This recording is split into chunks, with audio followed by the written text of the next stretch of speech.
আসসালামু আলাইকুম আমার আপা হল ভাই হল আপনারা সবাই ভালো আছেন নি আশা করি আপনারা সবাই ভালো আছেন সুস্থ আছেন আমরাও ভালো আছি নতুন একটা রেসিপি লইয়া আপনার লগে আইলাম তো রেসিপি একটা না দুইটা লইয়া আইছি এখানে আজকে আমি শুটকি দেয়া কিভাবে লতা রান্দা মানে লতি বা লতা যেটাও কন্যাখানে রান্ধি এটা শেয়ার করবো আর একটা রেসিপি হয়েছে ডিম বোনা তো ডিম বোনা তো সবাই মনে করেন যে রান্না পারেন তারপরেও আমি কিভাবে রান্না করে এটা একটু শেয়ার করলাম এখানেও আমি কিছু শুকনা মরিচ পেঁয়াজ রসুন আমি ব্লেন্ডার করে লাইছি লগে আমি সেফা শুটকি আছে যেহেতু সেফা শুটকির মাঝে বেশি খাটা তাই পানি দিয়ে আমি থোড়া জাল দিলাইছি দিয়া খাটা গুণ নিচে আছে আর যে পানিটা আছে এই পানিটা দিয়ে আমি ব্লেন্ডার করে লাইছি আর কোনো পানি দিছি না এখানেও দেখুন একটা পাতিলের মাঝে আমি সব মশলা লইছি কিছু পরিমাণ তেল হলুদের গুঁড়া আর লবণ দিয়া আর কিছু ইসা মাছ দিলাইলাম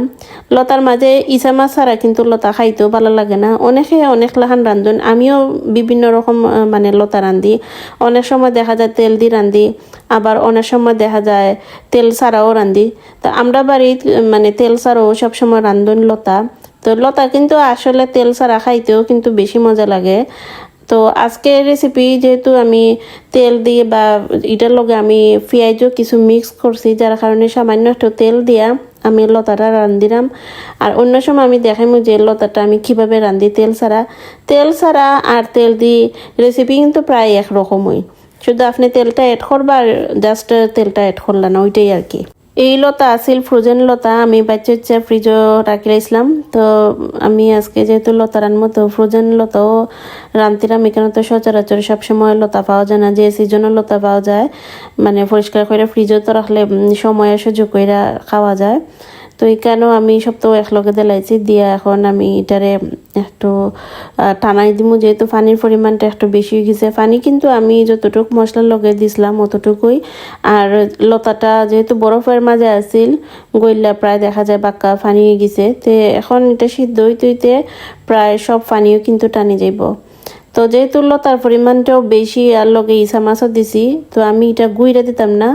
গুইরা দিলে দেখা যাবে সব মশলা এটা মানে ফড়ি যাইবার মানে মশলা যদি ফড়ি যেতে খাইতেও কিন্তু মজা লাগতো না যার কারণে আমি আনা গুইরা মানে গুইরা জাল দিছি না আনা গুইরাও জাল দিছি দেওয়ার পরে দেখুন যে বর্তমান অবস্থা পানিটাও কিছু ঘন হয়ে আইছে কিছু টানছে আর লতাটাও প্রায় কিন্তু সিদ্ধ হয়ে আইছে আমি লতা যে সময় রান্ধি খুব সহজে টেকনিকে রান্ধি মানে যাতে লতাটা খুব সহজভাবে রান্ধা যায় আমরা যারা সিলেটে আছেন তারা কিন্তু খুব সহজে লতাটা রান্ধি লইতে পারে না লতা রান্ধা কিন্তু খুবই সহজ ইসা মাছের লগে লতা ছাড়া তো লতা খাওয়াই যায় না লতা নাগামরিচ কাঁচামরিচ দেয়া লতা রানলে খাইতেও কিন্তু মজা লাগে এখানে দেখুন আমি অন্য একটা কড়াইয়ের মাঝে কিছু হলুদ নিছি কি গরম তেলের মাঝে কিছু হলুদ দিয়া আমি যে ডিম বোনা করবো এই ডিমটা আমি বাজি লাইলাম গরম তেলের মাঝে সামান্য একটু হলুদ দিয়া ডিম ভাজলে ওই ডিমটা কিন্তু একটু লাল লাল হয়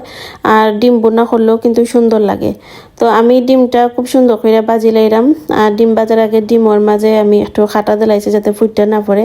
এখন ডিমটা খুব সুন্দর করে আমি ভাজা দিলাইমু আর ডিম ভাজার সময় যদি ডিমটা লাল হয় এই ডিম দিয়ে আপনি ফুলাও খান বা ডিম বোনাও করুন এমনিও কিন্তু ভালো লাগে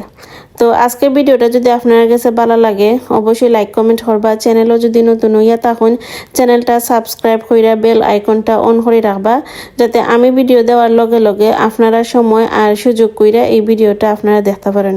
এখন কিছু মশলা আমি মানে ব্লেন্ডার করে লইছি এখানে দেওয়া আছে আদা তারপরে পেঁয়াজ ডিম বোনার মাঝে আমি রসুন দিই না অনেকেই দিন আমি দিই না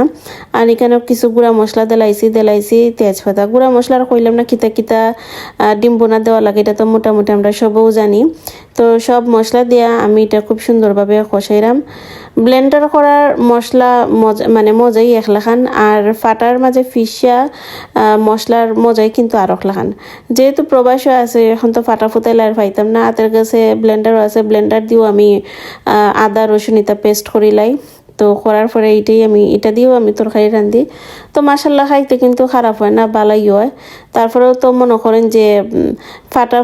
ফাটার ফিসার যে একটা মশলা যে একটা মজা লাগে ব্লেন্ডারের কিন্তু এই মজাটা লাগে না তারপরেও কিন্তু আমরা এখন জীবিকার তাগিদে মোটামুটি মনে করেন যে সব তো চাই যে আমরা একটু কাজটা একটু সহজ হোক বা তাড়াতাড়ি হোক তো যার কারণে আমরা ব্লেন্ডারে এখন সবই মশলা করি আর মশলা খাই। তো এইখানে দেখুন আমার সুন্দর করে মশলাটা কিন্তু খসানি হয়ে গেছে। আগে আসছিল কতখানি আর এখন মশলা আইটিয়া বা খসানির পরে দেখুন কতখানি হয়েছে। তো মশলা আমি সবসময় কই যে কোনো রান্নার মেজে মশলা খসানি হয়েছে খুব জরুরি। যত সুন্দর করে মশলা খসাইবা অত তরকারিটা খাইতেও মজা লাগবো, আর যে কোনো তরকারি আপনি রান্ধন না খানে এটা খাইতেও কিন্তু খুব বেশি ভালো লাগবো। তো যেটার মাঝে আমি ব্লেন্ডার করছিলাম মশলা, ওই ব্লেন্ডার দোয়া পানি দিলাইলাম, দিয়া আমি আর একটু সুন্দর করে লাড়াচাড়া দিয়া বাকি যে ডিম আমি বাজ্যে রাখছিলাম এই ডিমটা আমি দিলাইলাম। ডিমের রেসিপি অনেকে আবার কবে ডিম বোনার রেসিপি দেওয়া লাগে, এটা তো সবও পারে, সবে পারে ঠিক আছে, আমিও জানি যে সবে ডিম বোনার রেসিপি করতে পারে। ডিম বোনা এত আহামরি কিচ্ছু না, ডিম বোনা করা খুবই সোজা। তারপরেও আমি আপনারা এটা শেয়ার করলাম শিখাইবার লাগি না, আমি যেভাবে রান্ধি বাসাত কিভাবে আমি রান্ধি ওইটাই আপনার লগে শেয়ার করছি। যদি আপনার কাছে ভালো লাগে রেসিপিটা অবশ্যই আপনারা বাসায় ট্রাই করবা, আর আমার ভিডিওটা যদি ভালো লাগে অবশ্যই সবরে দেখার সুযোগ করে দিবা, ভিডিওটা শেয়ার করে দিবা। ভিডিও করতে গেলে একটা রেসিপি যদি বড় থাকে এই রেসিপি কইরা দেওয়া যায়, কিন্তু দেখা যায় অনেক সময় অনেক রেসিপি কিন্তু ছোট ছোট থাকে, তো এইটা তো আর বড় করে দেওয়া যায় না। তো 2-3টা রেসিপি একলগে কইরা আমরা এটাও আপলোড করি, বা বেশিরভাগ ক্ষেত্রে আমিই করি। যেহেতু অনেক দেখা যায় যেমন লতা আজকে রাঞ্চিটা খুব শর্টকাটের মধ্যে আমার লতা রান্ধ হয়ে গেছে, সাথে আমি ডিম বোনাও এড করে আপনার লগে শেয়ার করলাম। তো আজকের ভিডিওটা কিলাখান হয়েছে সবে কমেন্টে জানাইবা। ভিডিওর প্রায় শেষ পর্যায়ে আইছি, সবে ভালো থাকুন, সুস্থ থাকুন। নতুন দিনও নতুন আর একটা ভিডিও লইয়া আপনার মাঝে আবারও দেখাইব। সবে ভালো থাকুন, সুস্থ থাকুন। আসসালামু আলাইকুম।